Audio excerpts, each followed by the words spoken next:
आणि आता आपण जाणून घेणार आहोत 36 जिल्ह्यांमधल्या वेगवेगळ्या घडामोडी. अगदी झटपट सुरुवात करूया. सिंधुदुर्ग जिल्ह्यात 24 ग्रामपंचायतींसाठी सार्वत्रिक निवडणुका तर 52 ग्रामपंचायतींच्या सरपंच पदासाठी निवडणुका होत आहेत. रविवारी यासाठी मतदान होणार असून यात भाजप आणि ठाकरे गटात अटीतटीचा सामना बघायला मिळणार आहे.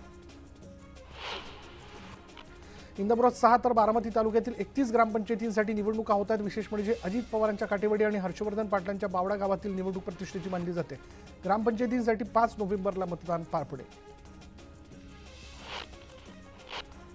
पालघर जिल्ह्यात रविवारी 100 ग्रामपंचायतींसाठी मतदान होणार असून प्रचाराच्या तोफा थंडावल्यात. 51 ग्रामपंचायतींच्या सार्वत्रिक निवडणुका असून 49 ग्रामपंचायतमध्ये पोटनिवडणुकीसाठी मतदान होणार आहे.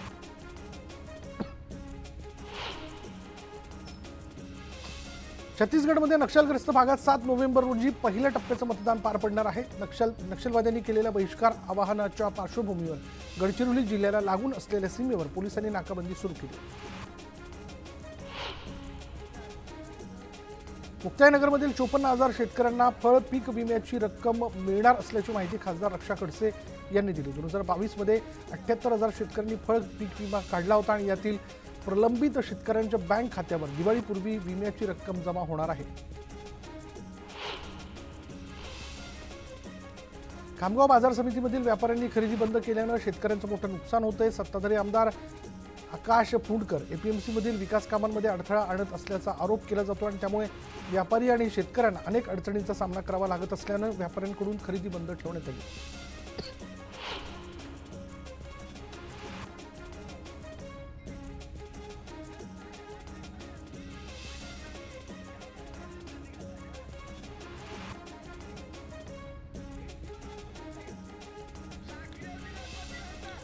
उसाला प्रतिटन 4,000 रुपये भाव देण्याच्या मागणीसाठी संत तुकाराम साखर कारखान्यावर ऊस उत्पादक शेतकऱ्यांनी मोर्चा काढला. कारखान्यात संचालक मंडळाचा मनमानी कारभार सुरू असल्याचा आरोप शेतकऱ्यांनी केला.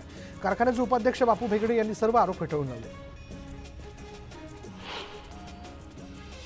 नाशिकच्या नांदगाव तालुक्यात दुष्काळ जाहीर करण्याची मागणी ठाकरे गटाकडून करण्यात आली.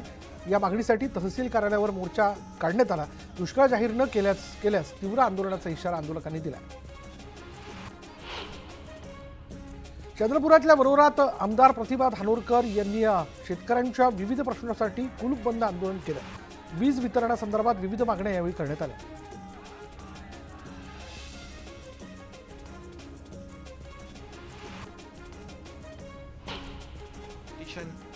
सुप्रीम कोर्टामध्ये आहे त्या संदर्भात देखील जे मागासवर्ग आयोग आहे त्या आयोगाला लागणारा जो इम्पिरिकल डेटा जो आहे तो देखील युद्ध पातळीवर गोळा करण्याच्या सूचना दिलेल्या आहेत. 2 टास्कवर आपण काम करतो. एक कुणबी नोंदी आणि दुसरं क्युरेटिव्ह पिटिशनसाठी इम्पिरिकल डेटा.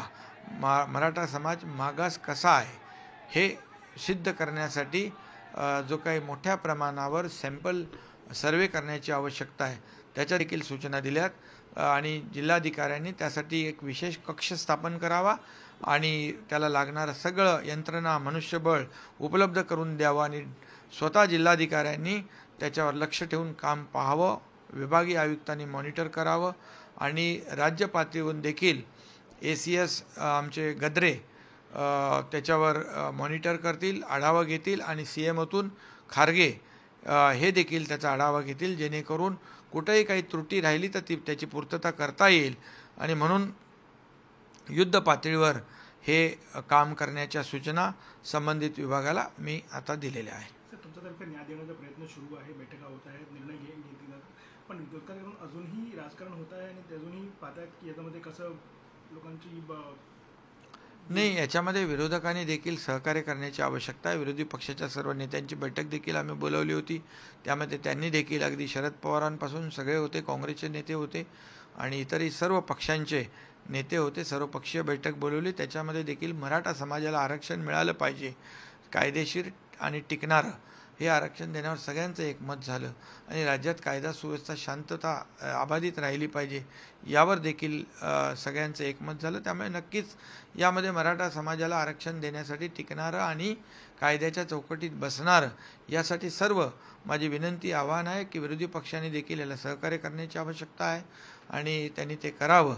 आणि मनोज जरांगे पाटील आणि सकल मराठा समाजाला देखील माझे आवाहन आणि विनंती आहे की राज्य सरकार जे काम करतं आहे सिन्सिअरली अतिशय गांभीर्यपूर्वक युद्ध पातळीवर ॲक्शन मोडमध्ये राज्य सरकार कामाला सुरुवात केलेली आहे आणि याचा डे टू डे आठवड्याभराचा प्रोग्रेसिव्ह रिपोर्ट देखील जनतेसमोर देखील मांडला जाईल, जेणेकरून लोकांना देखील अवगत होईल की सरकार अतिशय सिन्सिअरली याच्यावर काम करती आहे। सर, कल जिस तरीके से जरंगे पटेल ने अपना अनशन खत्म किया था और सरकार ने आश्वासन दिया था कि कार्रवाई होगी, आज बैठक भी हुई है, अधिकारियों को निर्देश भी दिए गए, क्या हुआ बैठक में सर, हमें बताएं। कल ही मनोज जरंगे पाटिल और उनकी टीम जो थी उन्होंने सरकार के आश्वासन पर विश्वास रखा।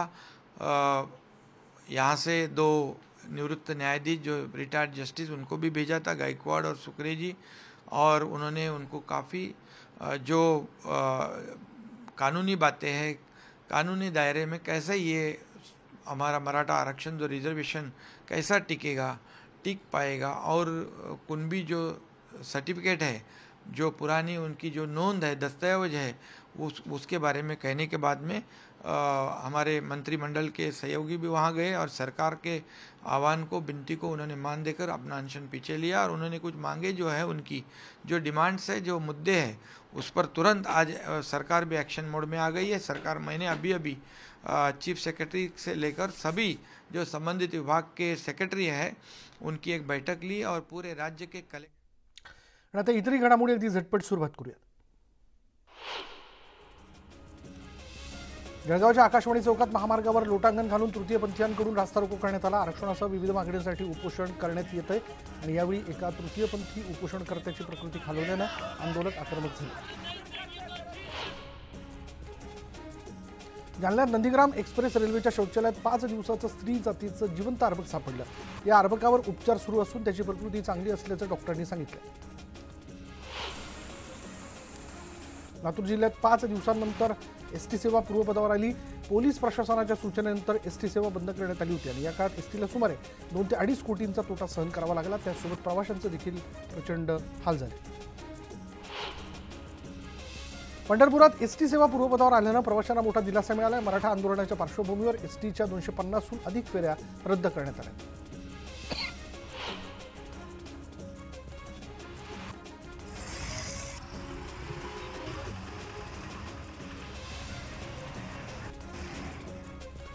रत्नागिरी शहरातील मारुती मंदिर इथे पुन्हा एकदा पाईपलाईन फुटून हजारो लिटर पाणी वाया जाते। नगर परिषदेचे अधिकारी आणि किंवा कर्मचारी याकडे लक्ष देत नसल्याचा आरोप करण्यात येतो।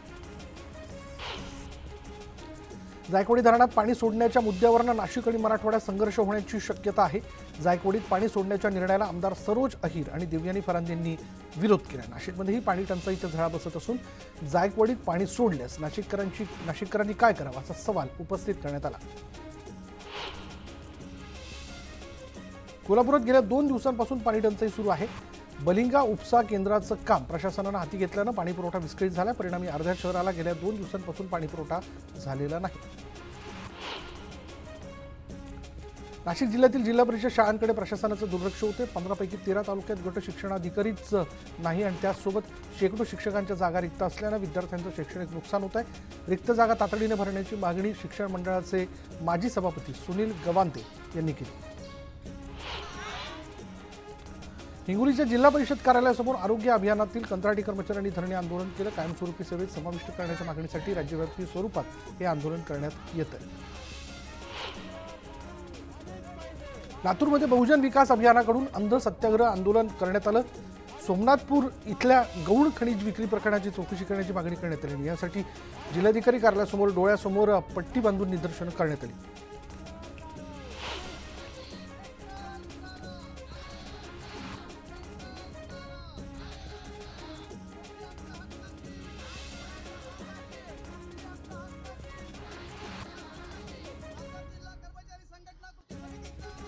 पालघरमध्ये राष्ट्रीय आरोग्य अभियानांतर्गत असलेल्या कंत्राटी कर्मचाऱ्यांनी विविध मागण्यांसाठी कामबंद आंदोलन केलं। आंदोलनामुळे आरोग्य व्यवस्थेवर परिणाम होत असून सर्वसामान्य रुग्णांचे हाल होत आहेत। भंडाऱ्यात तुमसरचे आमदार राजू कारेमोरेंविरोधात आरोग्य कर्मचाऱ्यांनी काळ्या फिती लावून निषेध केला। शासकीय महिला कर्मचाऱ्यांना शिवीगाळ केल्याचा आरोप त्यांच्यावर करण्यात आला। या प्रकरणी कामबंद आंदोलन करण्यात आलं। चंद्रपुरातील MEL मैदानावर महाराष्ट्र प्रदूषण नियंत्रण मंडळाकडून फटाक्यांच्या ध्वनी पातळीची चाचणी घेण्यात आली। ध्वनी प्रदूषणाच्या नियमांचं उल्लंघन करणाऱ्या फटाक्यांवर प्रतिबंध करण्यासाठी ही चाचपणी करण्यात आली आणि त्यासोबत फटाक्यांबाबत विविध चाचण्याही करण्यात आल्या। पुणे मुंबई महामार्गावरील वेद भवन परिसरातील रहिवाशांनी मूक मोर्चा काढला। वाहतूक कोंडीसह विविध समस्या सोडवण्याची मागणी रहिवाशांकडून करण्यात आली।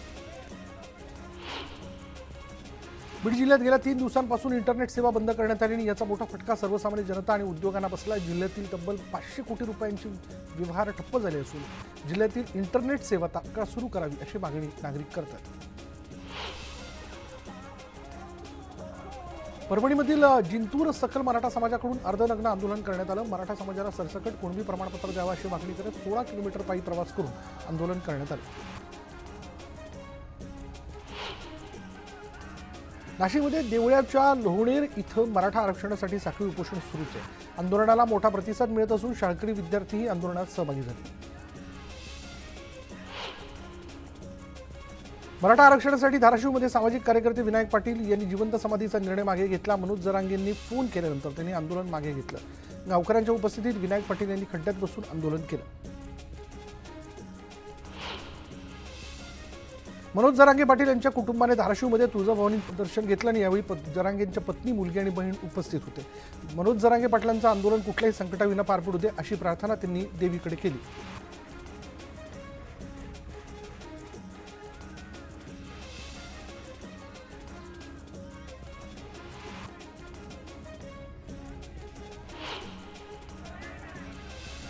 मनोज जरांगे पाटलांना Z+ सुरक्षा द्यावी अशी मागणी सकल मराठा समाजाकडून करण्यात आली आणि या पार्श्वभूमीवर धुळ्यातील तहसील कार्यालयावर मोर्चा काढण्यात आला।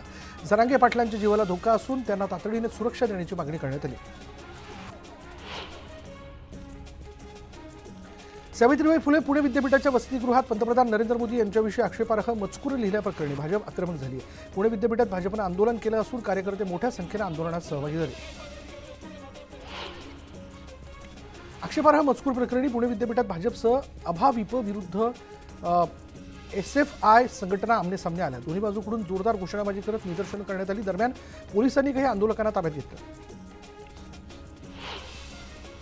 अतुल सावे आणि नारायण कुचे यांनी उपमुख्यमंत्री देवेंद्र फडणवीस यांची भेट घेतली। भेटीत मराठा आरक्षणासंदर्भात महत्त्वाची चर्चा झाली। दरम्यान उपमुख्यमंत्र्यांसोबत सकारात्मक चर्चा झाल्यानं सावेंनी याबद्दलची माहिती दिली। दहशतवाद्यांनाही लाजवेल अशा घटना बीडमध्ये घडत असल्याची प्रतिक्रिया जयदत्त क्षीरसागर यांनी दिली। काही आंदोलकांनी क्षीरसागर यांच्या घरावर हल्ला केला होता। लोकांना घरामध्ये कोंडून जाणाऱ्या मानसिकतेच्या लोकांना अटक करून शासन झालं पाहिजे अशी मागणी त्यांनी सरकारकडे केली। वैद्यकीय शिक्षण खरेदी आणि टेंडरमध्ये मोठा अनियमितपणा असल्याचा आरोप एकनाथ खडसे यांनी केला।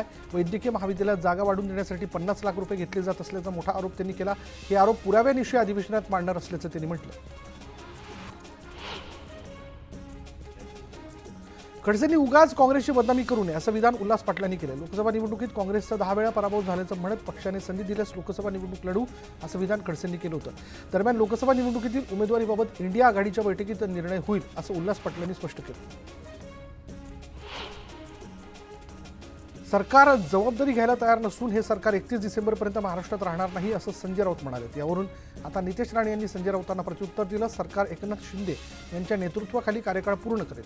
संजय राऊतांनी परत 31 डिसेंबरचा टेप रेकॉर्डर बंद करावा असं नितेश राणे म्हणाले। कांदिवली मेट्रो स्थानकासमोरील एका दुकानात भीषण आग लागली आणि ही आग पसरून 2 दुकानं आगीच्या बक्षस्थानी सापडली। अग्निशमन दलाच्या अथक प्रयत्नानंतर आग आटोक्यात आली। यात कोणतीही जीवितहानी झालेली नाही।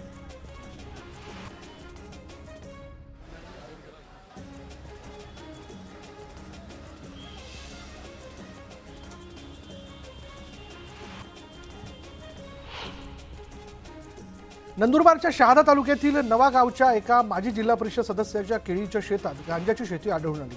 शहादा पोलीस आणि स्थानिक गुन्हे अन्वेषण शाखेच्या पथकाने धाड टाकत 253 किलो 518 ग्रॅम वजनाची गांजाची झाडं जप्त केली। नंदुरबार जिल्ह्यातून जाणाऱ्या सुरत अमरावती राष्ट्रीय महामार्गावर बस आणि ट्रकची समोरासमोर धडक झाली। यात अनेक प्रवासी गंभीर जखमी झालेत तर रस्त्यावरील वाहतूकही काही काळासाठी विस्कळीत झाली होती। आणि यानंतर इथे वेळ झाली का ब्रेकची। ब्रेक घेऊयात। पहा फक्त न्यूज 18 लोकमत।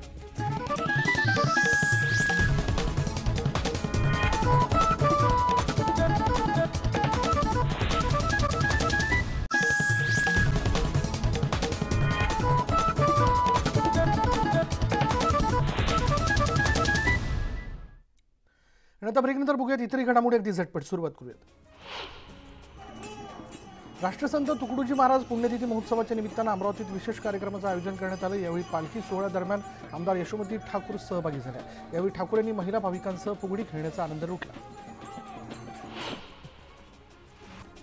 आदिवासी विकास मंत्री विजयकुमार गावित यांच्या हस्ते नवापुरात 100 बचत गटांना शेळी गट निवडपत्र वितरित करण्यात आलं. आदिवासी महिला बचत गट सक्षमीकरण आणि रोजगारासाठी इथल्या कुटुंबाचं होणारं स्थलांतर थांबवण्यासाठी हा शेळी गट वाटप केलं जातं.